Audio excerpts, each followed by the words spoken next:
very excited to have this conversation. You've given quite a challenge to the chorus, but it's been a joy every bit of the way. I'm looking forward to having them hear the orchestra. I think the chorus doesn't fully understand the work until they hear it with all the orchestral colors. Oh, definitely. I have a habit that when I write, even concerti, what the reduction presents doesn't really come close to telling the story of what I No. do with the orchestration. Yes. So I'm excited because of course, I'm hearing and imagining all those sounds, but Mhm. it will be, I think, a very different experience for them. All right. So just to get started, first of all, what was your original inspiration for the work?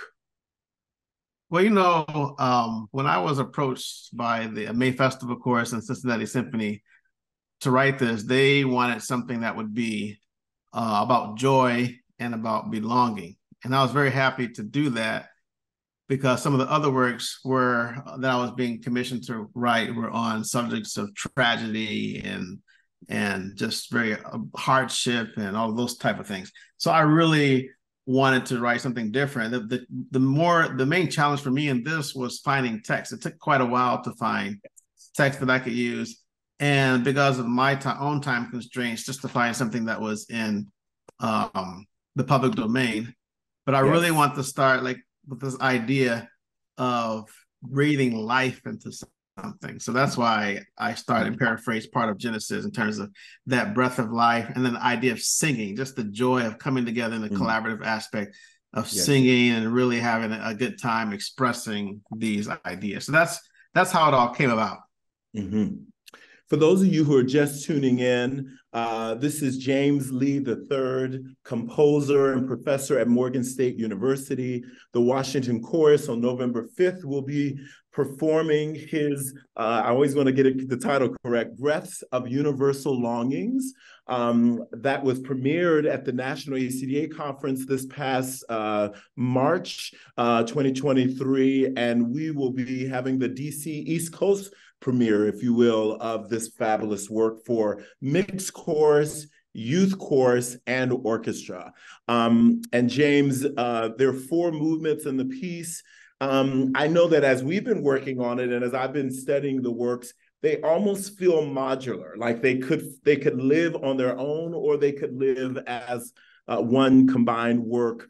Are each movements, I'm curious about that. How do they relate to one another? Is each movement meant to be an individual reflection on the theme, or is it a story in four different parts? Sure. So I did think about it as being something that would be connected, even though it may appear that in some aspects we may be able to program one particular movement. But when you actually look at some of the texts, you actually will see how the second movement relates to the third movement. Because there's a point, like I'm looking at the text some now, and it talks about all life is built from song, and it talks about in youth's morn I sang. And this idea of really coming together in the last part where it says all life is built from love and song is but a part. So then, and what was really interesting when the youth chorus wrote the text, I asked the youth chorus to write the text for the third movement, and some of their reflections on having experienced isolation during lockdowns and COVID, but they didn't know my other texts. So I found it very interesting because the first words of the third movement is, "Where is the song? Yes, where is Where the is, song? yes, where I is love our that. joy?"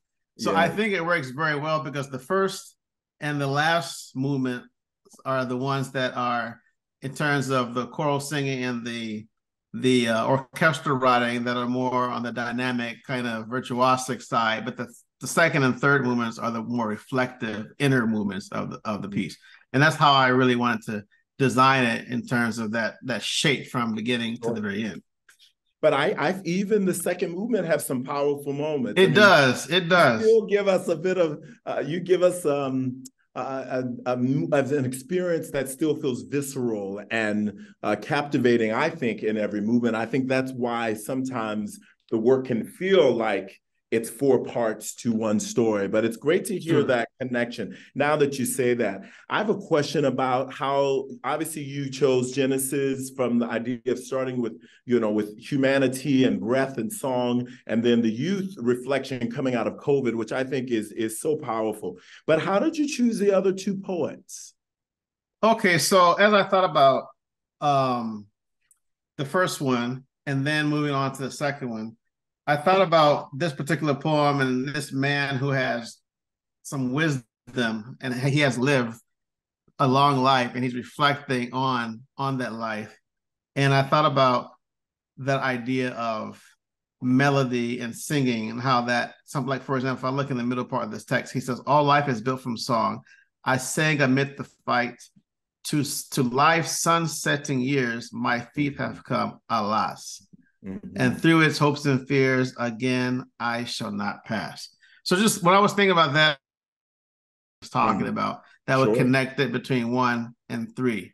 Sure. And I just felt like that kind of like B flat 9 chord that's inverted at the very beginning, and then that bell kind of tone that return. It's like this recurrent refrain built on the kind of refrain of his text. All life is built from song. Sure. Or all life is built from song. Exactly. Well, and for those who don't know, that poet's name is Charles Bertram Johnson, who is a 19th century, 20th century poet, most known for his book of poetry, Songs of My People, in case anyone watching this wants to look a little further. And then, of course, I find very interesting William Henry Davies, who wrote the last text, Seeking Joy. Exactly. Wow. I mean, talk to us about that text and him as a person. I mean, what an interesting story.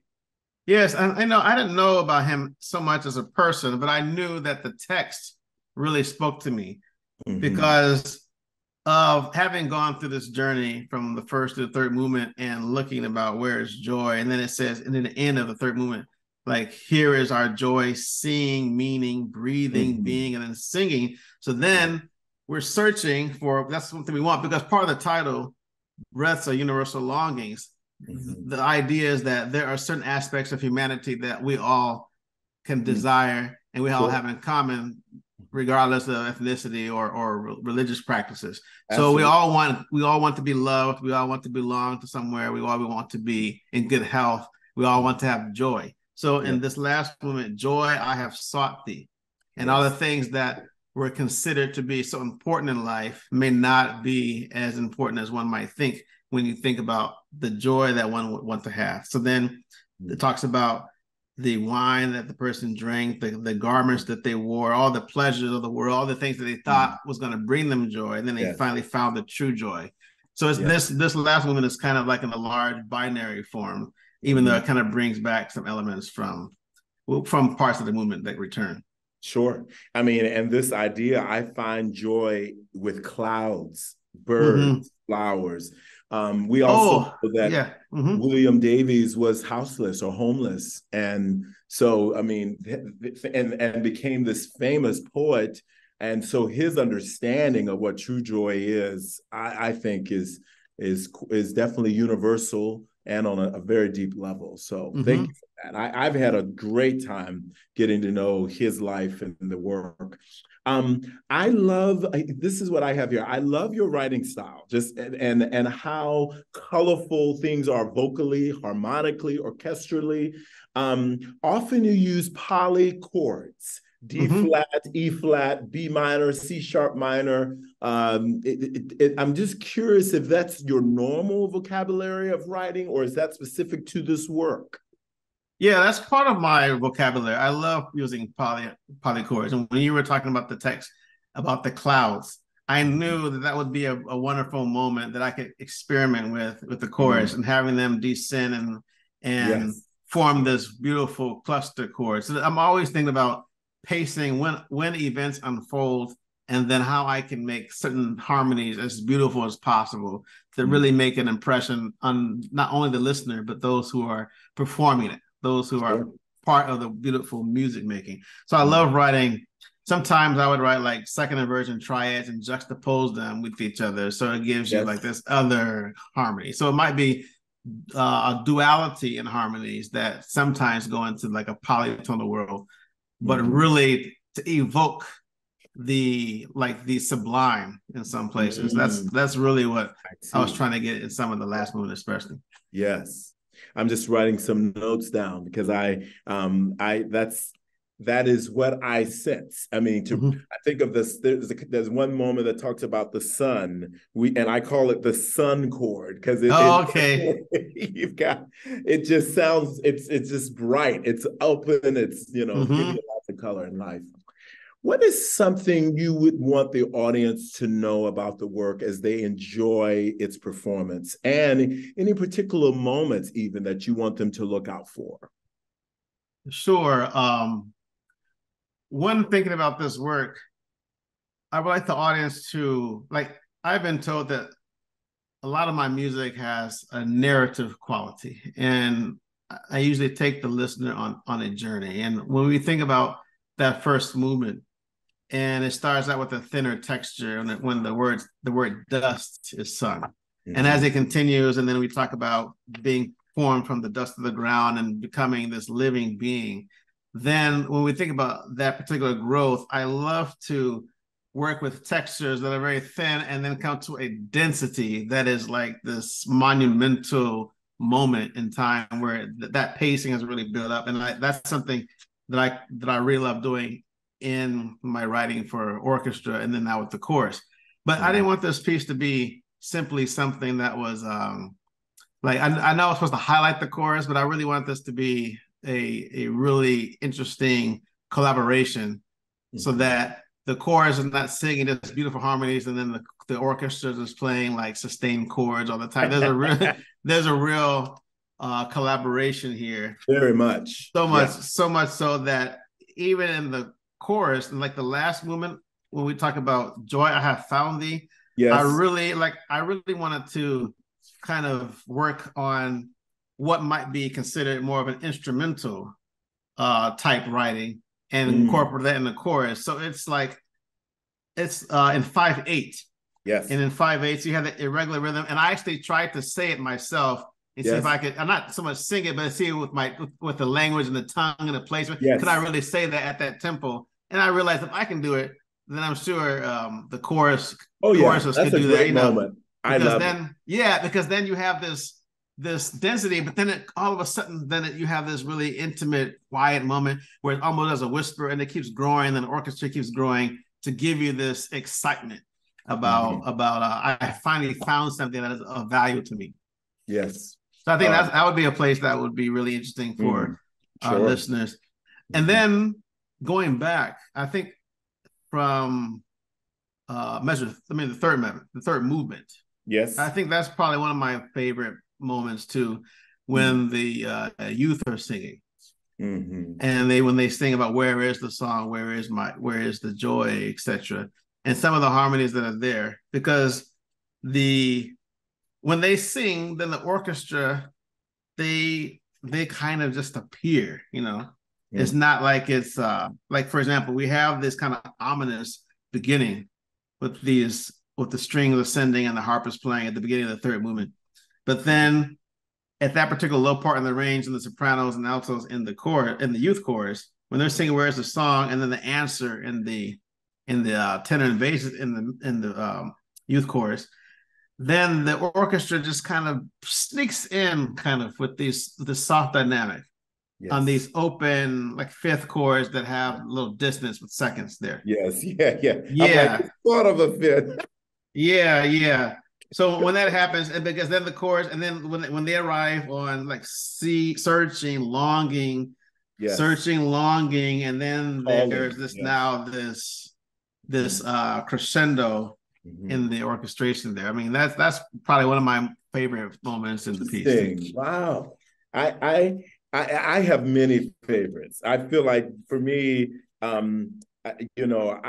love your use of threes, whether that be triplets, whether that be da da da da da da da. I mean, there's a lot of threes rhythmically that you use a lot.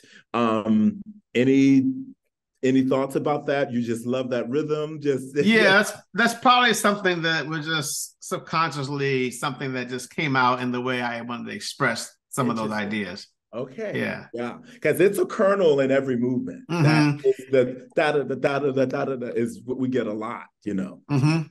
The ba ba that comes out.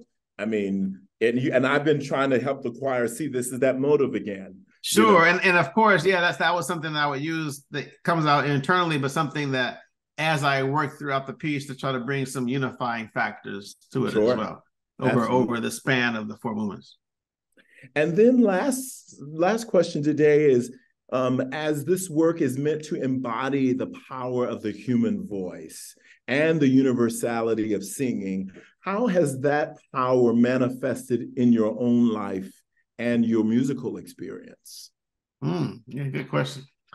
Um, it's interesting in my own life because I'm not really a singer. I can sing. I don't really sing as much. I know, like for me, I mean, it really exposes one to put yourself out there and sing your voice. That is your instrument. So I can hide behind my pen and the software program, and then other people are producing those sounds. But working on a piece like this has really made me think a little bit more about how I might use instruments as an extension of the human voice and how one expresses themselves in all types of situations of triumph or of setbacks and or tragedy or longings, that kind of thing. And Sure. then after having gone through that, for me and my experience in my own, like I just experienced some, I guess some triumph yesterday with an orchestra and the review. So I mean, kind of Congratulations. helping. Yeah, thank you. So just kind of thinking about we as human beings and how from the earliest times our instrument was our voice and how we expressed that and thinking about like a melodic aspect of this piece. I think that's probably been something I've been more cognizant of lately in how I've been writing for orchestra or chorus or chamber music, whatever it is. Sure. And I love the chorus because I love the idea of collaborative work with Yeah. ensembles. Like I can appreciate song cycles, but most of the things I'm writing are either large orchestra or now with this wonderful collaboration of chorus and orchestra, and then you can combine so many colors. I just really love that. I'm very much interested in producing colors in sound of voice and chorus that elevates the listener to take them into this other sound world that may for a moment at least help them to kind of forget some of the cares and the ideas of the stresses that we have from day to day and what we need to accomplish, but to enjoy this art form that we are so privileged to be able to partake of as you as a conductor and as me as a composer and all those who are just really coming together. Because a lot of times the country is so polarized. People are always on one time. They're always on one side. They're always so ready to be like, people have so much tension in them. They're so ready to attack one another. And a piece like this is really an idea of the universal things that we really all can agree that we want to have in our own lives and have that and respect that among others so that we really do want to long for this joy and good health and good mental health also. Yes, yes. You know, this is, and we think about our world right now, you know, in the midst of basically two wars and more, really. The reminder that we all want the same things at the end of the day. We all want that. And how universal the voice is, right? As a connector to all of our world and all of our humanity. So James, you know, for me, this is a real treat. For those who don't know, James and I were college buds at the University of Michigan. Go Blue. And go Blue, and never thought that our paths would really align this way. I am so excited to bring this work here to the Washington Chorus community and hopefully one day even bring it back to U of M because I think it is a fabulous piece of music and a real challenge. You make the choir count. You make us listen. You make us use all parts of our voices and our minds and our spirits. And so thank you so much, my friend. And congratulations. I look forward to having you in person, and we'll sidebar about when we can have you actually interface with the choir and orchestra as well. So, okay. Wonderful. Yeah, I'm looking forward to that.